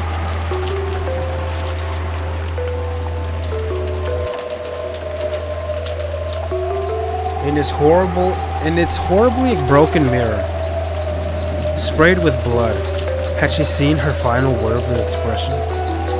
Because she was face down, I couldn't see her face, but I couldn't imagine, even without seeing it. But I could imagine without seeing it. Nearby, in the sea of blood she lay in, the demon's stake had fallen. Only the fourth twilight was left, gouged the head and killed. Maybe my heart was completely tired out and dead. Even though I knew what I was doing was wrong, I lifted her head and checked, and confirmed that my guess was right on the mark.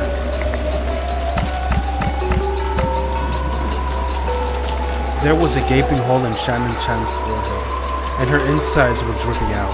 Not only that, you could even see inside her. After seeing that, I finally noticed what I was doing. I finally noticed that what I was doing was wrong. I immediately averted my eyes, but by now it was probably pointless.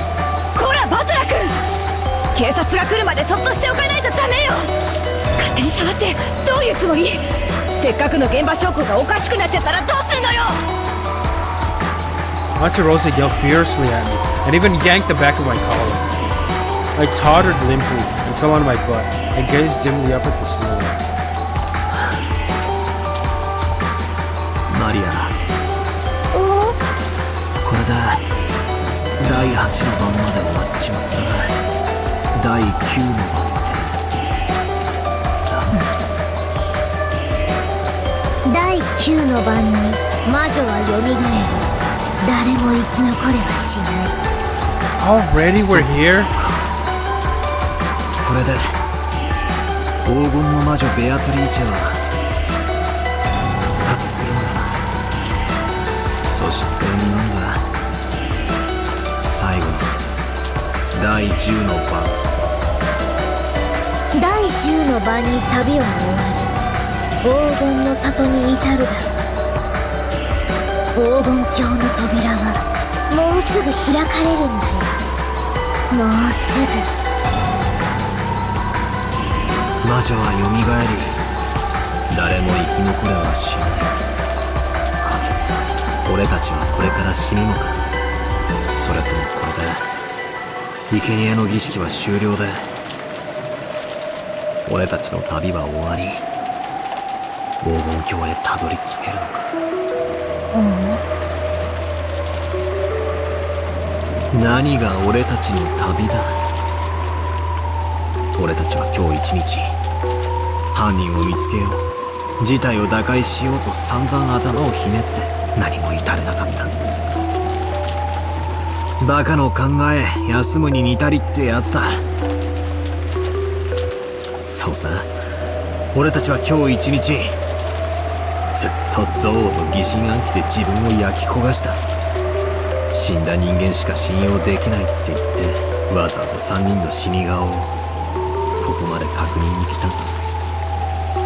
こんな俺たちがどうして黄金鏡とやらにたどり着けるっていうんだよ。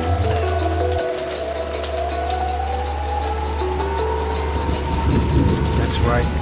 Nothing could be solved. It would have been much better if we had locked ourselves up the whole time without thinking at all. Grandfather was the wisest of us. He's been shut up in his room since yesterday, without any contact with anyone. Right, are we finally gonna go to him? That would have been fine. Grandfather was the most correct. 大丈夫だよバトラー。マリアといれば大丈夫。魔女はとても気まぐれで、時に面白半分に人間を殺すかもしれない恐ろしい存在だけれども、でもマリアと一緒にいれば絶対に大丈夫だから、怯えないで。ありがとうな。気休めでも嬉しいぞ。After Auntie Rosa finished investigating the deaths, she proclaimed that she would seal this room again, chase the rest of us out, stole back the master key she had lent me, and locked the door again. It seemed that George Anarchy had been holding the original key to Aunt Massey's room. She had also collected that. Wait a second. She had all of the master keys in her hand, and if the original key had been shut up inside the room, wasn't this another locked room? So this is the fourth one.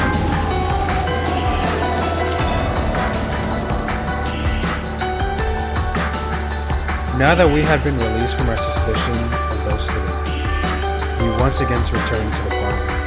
I don't have a clue what was going on anymore. If only the dead are safe and everyone alive is aware, then all that's left is me, Auntie Rosa, Maria, and Genji-san.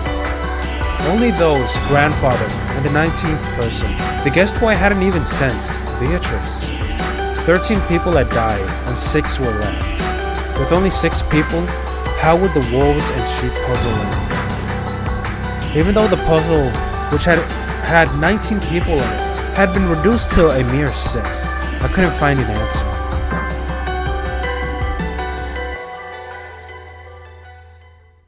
I have a feeling we're gonna go to Ginzo's office. We returned to the parlor. I felt a little anxious that, while we were gone, a creepy magic circle or something might have been drawn on the door to the parlor, but thankfully, there was none. ありがとう、源氏さん。ここまでで結構よ。あなたも今日は休んでください。かしこまりました。これで休ませていただきます。おい、ローザおばさん。この状況下で、源氏さんをたった一人で過ごさせるっていうのかよ。そうね。とても危険なことだと思うわ。でも、ならなぜ彼は無事なの？彼は3人が夏日姉さんの部屋へ向かった後、ずっと一人でいた。なのに無事だった。狼と羊のパズルよ。最も弱い立場となる孤立した羊が無事な理由は何？狼がたまたまいなかったんだろ。違うわ。それが羊じゃなかったからよ。源氏さんが狼だって言うのかよ。彼は一人で厨房にいたそうだけど、それは証明不能よ。南條先生たちの死体を運んだり、ジョージ君たちを殺したりできたのは、彼かベアトリーチェだけなのよ。待てよ。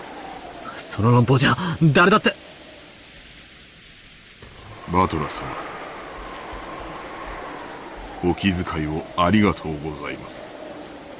私は信頼を勝ち得るのは常に100の言い訳ではなく一つの誠実であると信じています。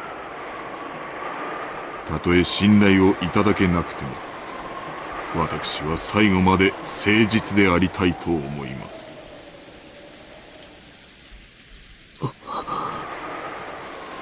源氏さ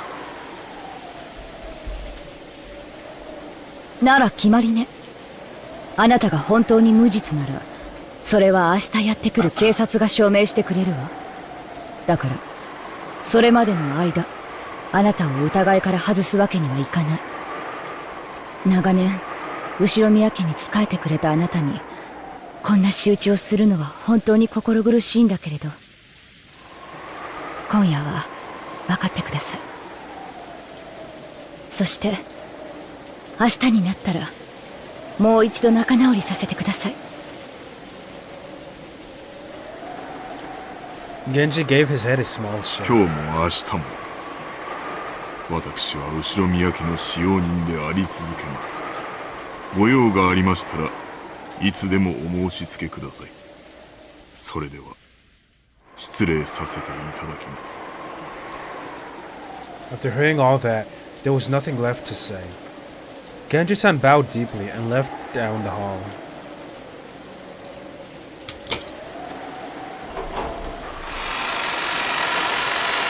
And we entered the room. Even though Even though Auntie Rosa still held all of the master keys herself, she began another thorough check of the inside of the parlor. She opened the curtains and checked again to make sure the windows were locked. As I watched, how should I say it? I felt like it didn't really matter anymore. If I said anything unnecessary, it would turn into another fight. For a while, I gazed at her from the corridor, figured I had waited just about long enough, and entered the parlor behind her.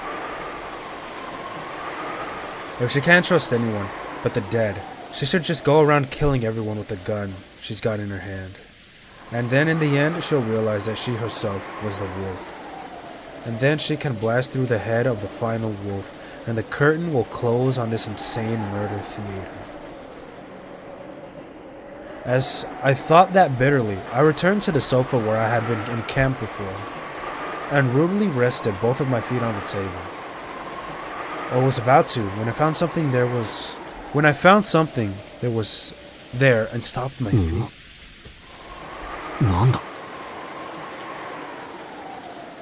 Right there, almost as though it was addressed to me, was a Western envelope. It was that envelope from before, with the seal of that one-winged eagle, and it was unopened. Wait. What is this? When? Who put it in a place like this? I had been sitting here the whole time, until I went with everyone to check the corpses, and there hadn't been anything. And when I returned, it was here. 大丈夫。戸締まりに問題はないわ。この部屋は安全よ。I heard Rosa muttering that. Fuck, I just want to blow my nose. Wait.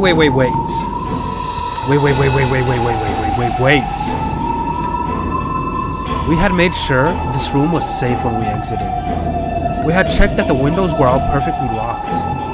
And we had locked it, come back, and the windows were still locked. Then wait. Who had put this letter here and how? I opened the letter. 2 pieces of stationery.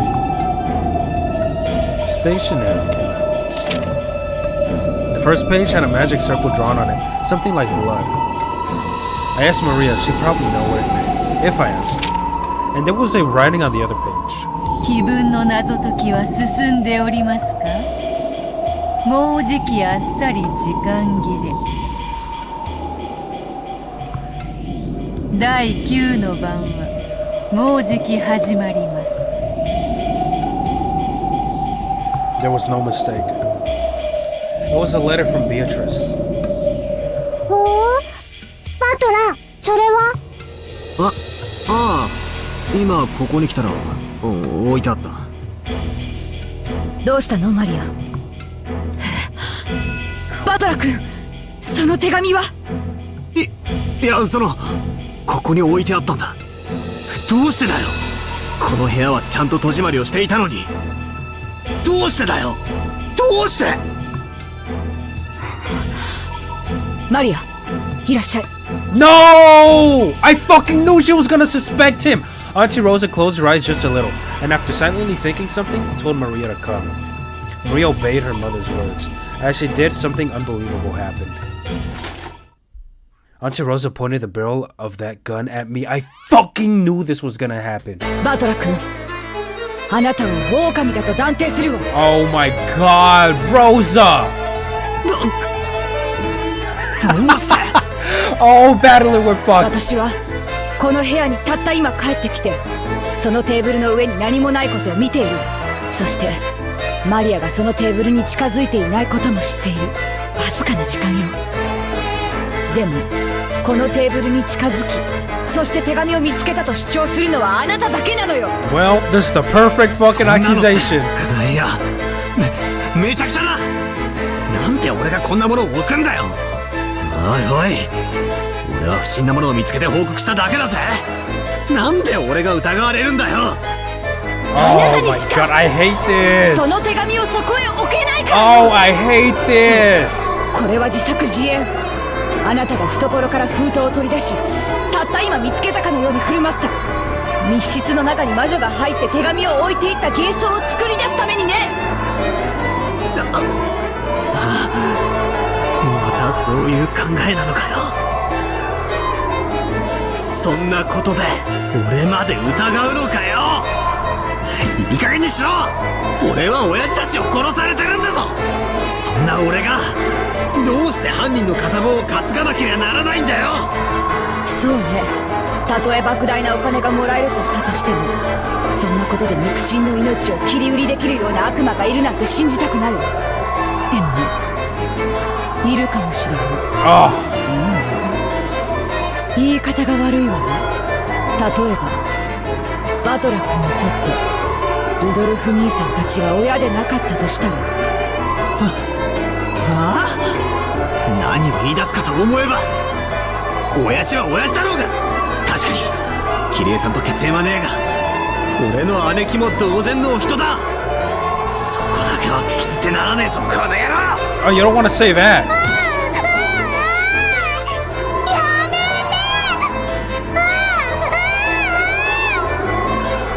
言うのをやめなさい。ごめんなさい、言い方が悪かったわね。確かに後ろ宮バトラ君はルドルフ兄さんの子供かもしれない。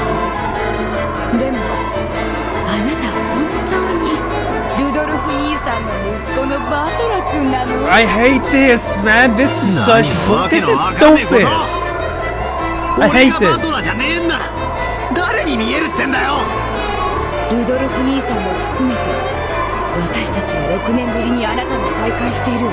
あなたが本当に後ろ宮バトラかなんて。Oh my god, you conspiracy theorist ass bitch! You are pulling so much! 後ろ宮バトラじゃなくて後ろ宮家の財産をうまく騙し取ろうと紛れ込んだ何者かかもしれない。 Oh bitch, you, oh my god, that is the dumbest shit I've ever heard. 自分が後ろ宮バトラだとはっきり証明できる今この場で。 Maybe he has a birthmark or something, I don't know. いい加減にしやがれ。俺は俺だ、後ろ宮バトラだ。そこまで疑い出した。あんただって本当に後ろ宮ローザなのかよ。自分は自分だ。ああそうだな、あんたの言う通りだぜ。死体以外で信用できるのは自分だけってわけだ。そこまで言うなら反論させてもらうぜ。ジョージの兄貴たちが死んでいた夏代おばさんの部屋に鍵がかかってた。部屋の鍵はジョージの兄貴が持っていたんだろう。そしてマスターキーを持ってるのは今やローザおばさんだけだぜ。あの部屋に施錠できたのはあんただけじゃねえかよ。俺の推理じゃこうだ。あんたは真犯人と通じ合っていて俺たちの目を盗み5つのマスターキーのうちの1つをこっそり貸し出したんだ。そんなことしないわよ。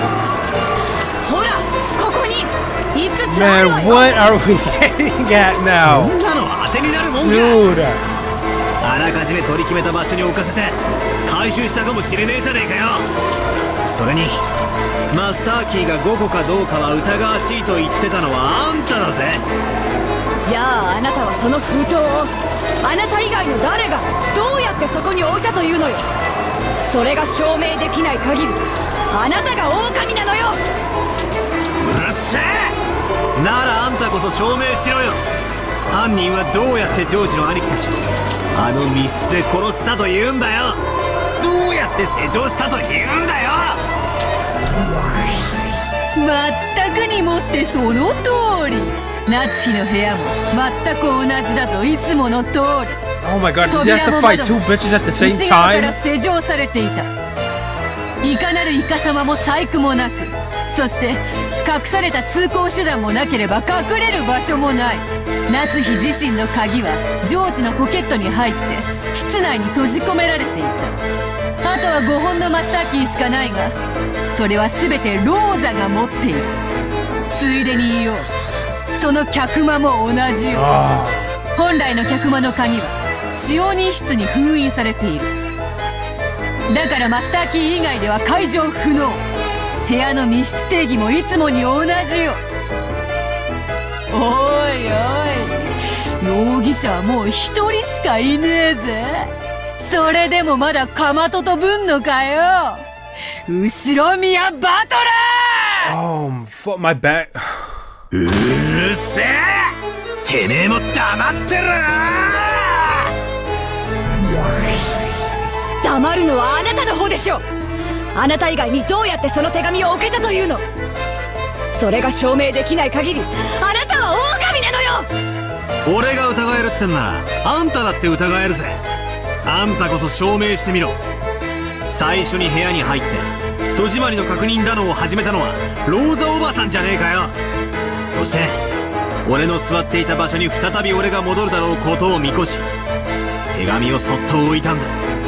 これはあんたの罠だって疑うこともできるんだぜ。どうして私がそんな罠を。私が狼ならこの銃で問答無用で撃ってるわよ。そんなのじゃ理由にならねえな。 Oh my god, what are they arguing about? できねえか。うまく罠にかけようって回りくどいことしてるかもしれねえじゃねえか。マスターキーは全てあんたの手にある。ならここもさっきも全部あんたの仕業じゃねえかよ。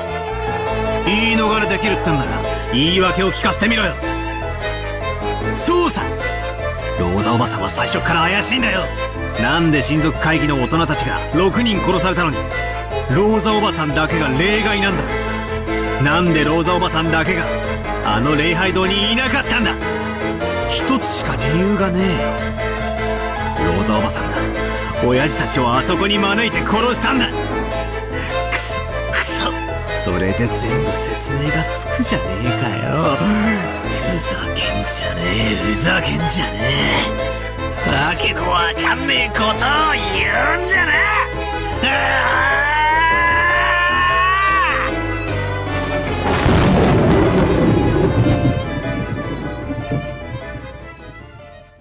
I don't know what's gonna happen now. Legit.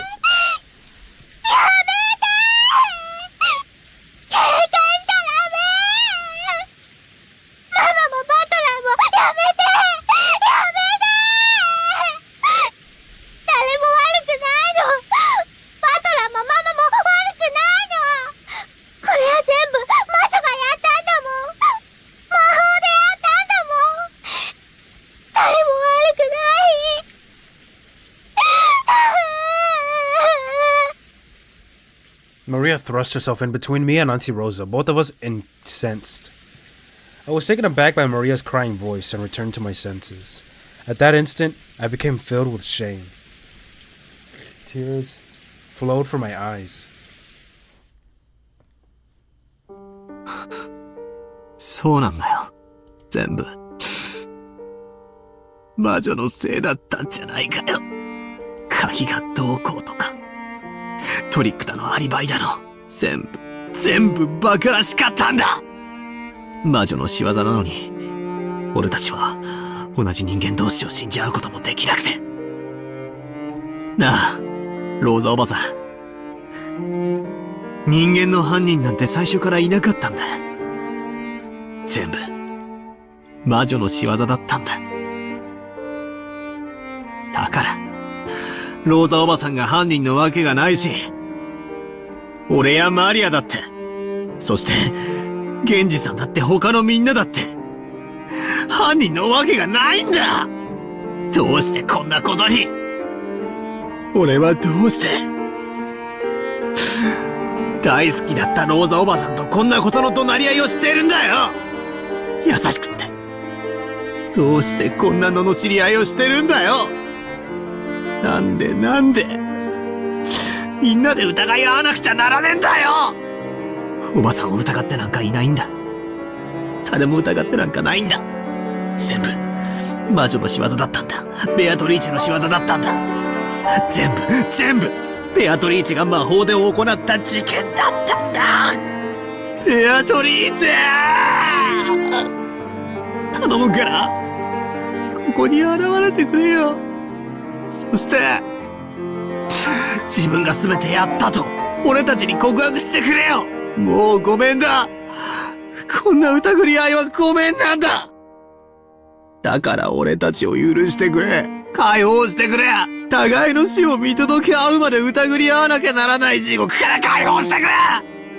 俺に優しい親戚たちを、いとこたちを返してくれよ。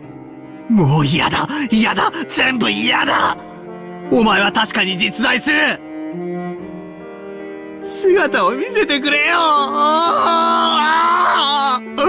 ベアトリーチェ、ベアトリーチェ。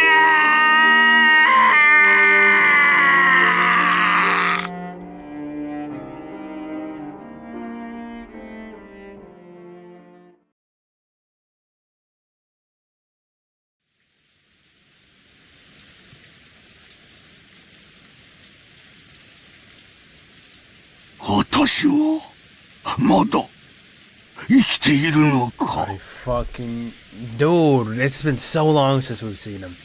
Ginzo seemed to have fallen into a doze at some point. He searched for his spectacles and looked at the clock. It was 10 p.m. あやつの儀式はあってどこまで進んだのか。時間的にはもうだいぶ進んでいなくてはならぬ頃だ。Ginzo lifted his heavy body from the chair and approached the portrait of the witch that he had gazed at every day. ベアトリーチェ、もうじきお前の微笑みに再会できる。死んでもいい。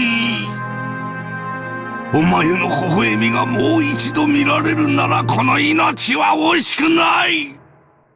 だから交渉だ。お前にもう一度会わせてくれ。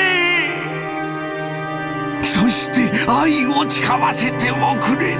私の罪を謝らせておくれ。だ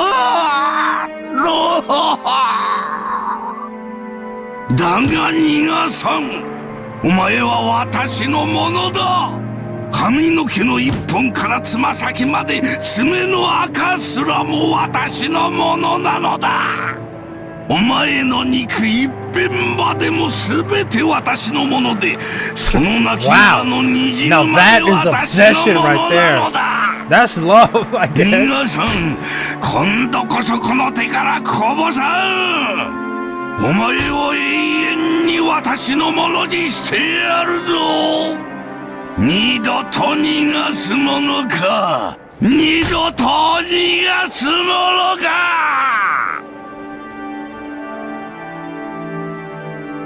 Ginzo howled in rage and suddenly fell to his knees as he shook and scraped at the wall. In an instant, he had started sobbing. 違う。私が言いたいのはこんなことじゃないんだ。ベアトリーチェ。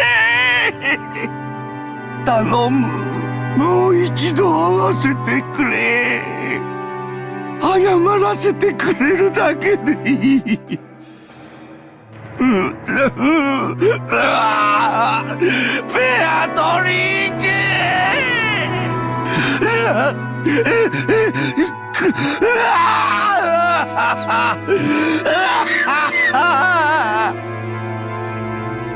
お前が愛しい恋しい。私が間違っていた。お前が微笑んでさえくれれば他には何もいらなかったんだ。私が間違えた。私がそれを間違えて取り返しのつかないことをしてしまった。その償いに残りの全ての人生を捧げた。お前に詫びるために、私の罪を償うために全て捧げたんだ。頼む。私の死の際でもいい。せめてお前に一言謝らせて。ベアトリーチェ。 He's just flipping the fuck out here on his own.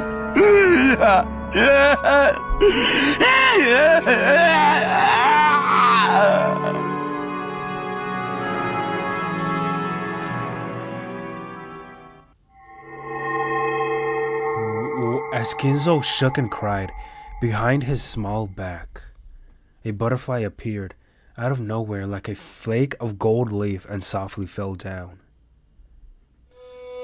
You fool, Ginzo! Do you think a woman exists who would fall for a man's tears? Well, even if it wouldn't make a human woman fall for you, it might for a woman who is not human. Ginzo, do you remember? The board position of our chess game, which we never finished. Ginzo, as though he had suddenly remembered something, approached the chess set.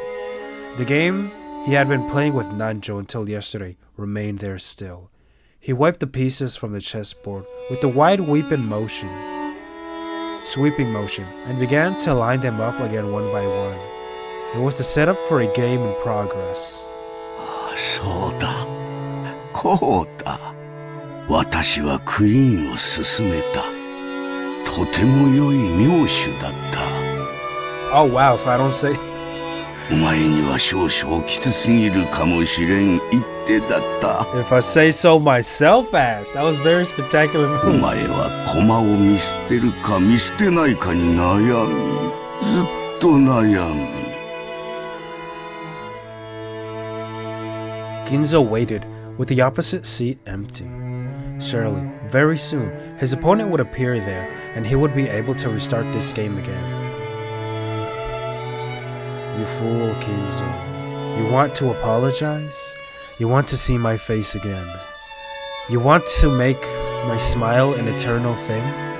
Why can't you say as much? Why can't you say a much simpler word? Even though that is the single element of the world. At that time, Ginzo muttered a prayer and an entreaty. It was probably best to just call it muttering. お前を愛しているベアトリーチェ。They were pure words, like something an innocent child would say, without any evil intents. You really are a fool, Ginzo. If you ever have the chance to do your life over again, know that those words could never cause a woman to fall for you. Yes, not without a miracle. So this... Just then, Ginzo definitely heard a small knock with a different tempo than those of the servants. 誰だ? The woman beyond the door didn't answer. 誰かと聞いておる。返事をせるか? The woman beyond the door didn't answer. まさか。まさか。ベアトリーチェなのか。ベアトリーチェ。ベアトリーチェ。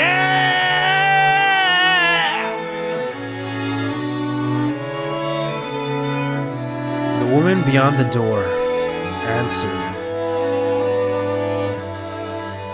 On the ninth twilight, the witch revives, and none shall be left alive.